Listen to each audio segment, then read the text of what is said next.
আসসালামু আলাইকুম রহমতুল্লাহ। এসব নিউজগুলো শুনলে চোখ দিয়ে পানি চলে আসে। গাজীপুরে গার্মেন্টস শ্রমিকরা পেটের ক্ষুধা নিবারণের জন্য, পেটের অন্ন জোগাড় করার জন্য দেহ ব্যবসা শুরু করেছে।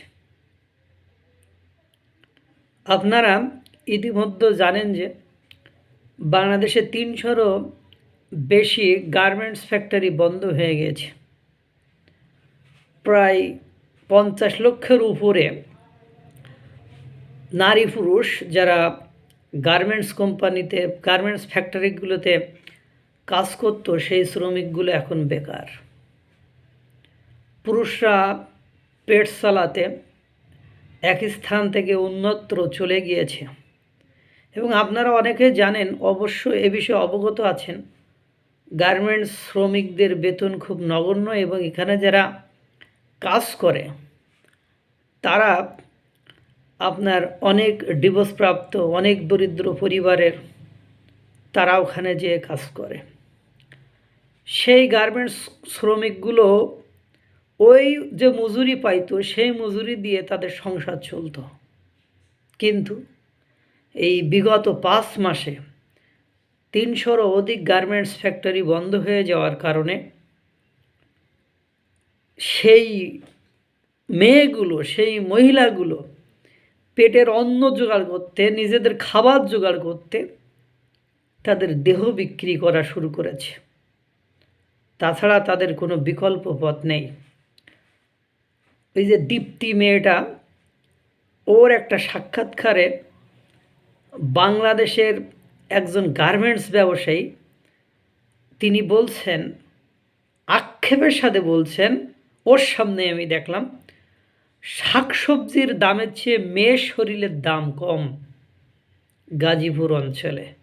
বিগত ৫ মাসে যে পরিমাণ কারখানা বন্ধ হয়েছে, যে পরিমাণ নারী শ্রমিক বেকার হয়েছে, তার পরিপ্রেক্ষিতে এখন সন্ধ্যাবেলা গাজীপুরে মেয়ে মানুষের শরীরের দাম কমে গেছে। এই বাস্তবতাটা কেউ সামনে আনে না। আমার আমার আমি আমি যে কি বলবো, আমার আমার আমার মানে মাথায় কাজ করতেছে না।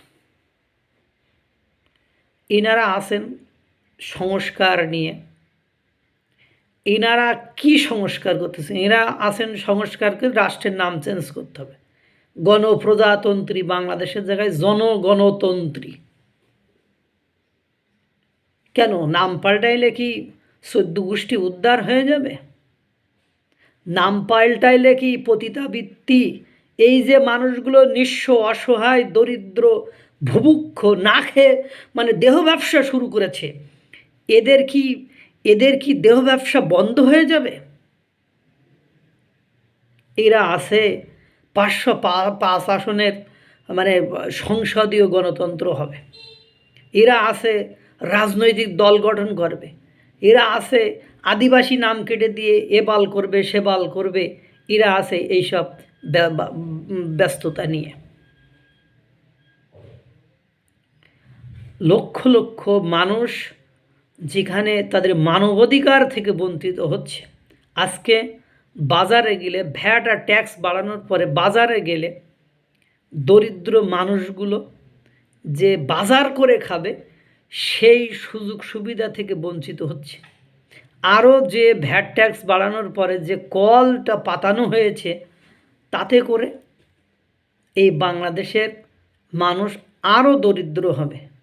সবচেয়ে মানে হতাশাগ্রস্ত যে বিষয়টা, বাংলাদেশের এই লক্ষ লক্ষ ৫০ লক্ষের উপরে গার্মেন্টস শ্রমিক বেকার, তাদের কর্মসংস্থানের ব্যবস্থা না করে, তাদের সুযোগ সুবিধার ব্যবস্থা না করে, তাদের মানবাধিকার নিশ্চিত করার যে মৌলিক অধিকার ৫টা আছে সেটা নিশ্চিতের চিন্তাভাবনা না করে ওনারা বাড়াচ্ছেন সরকারি কর্মকর্তা কর্মচারীদের মহার্ঘ ভাতা।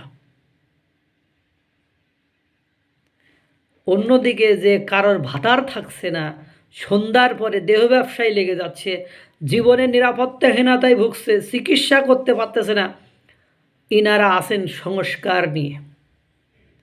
এই সংস্কারের তকমা না দিয়ে নির্বাচন দিয়ে দূর হয়ে গেলে বাঙালি জাতি একটু শান্তি পাইত, অন্ততপক্ষে শান্তি পাইত।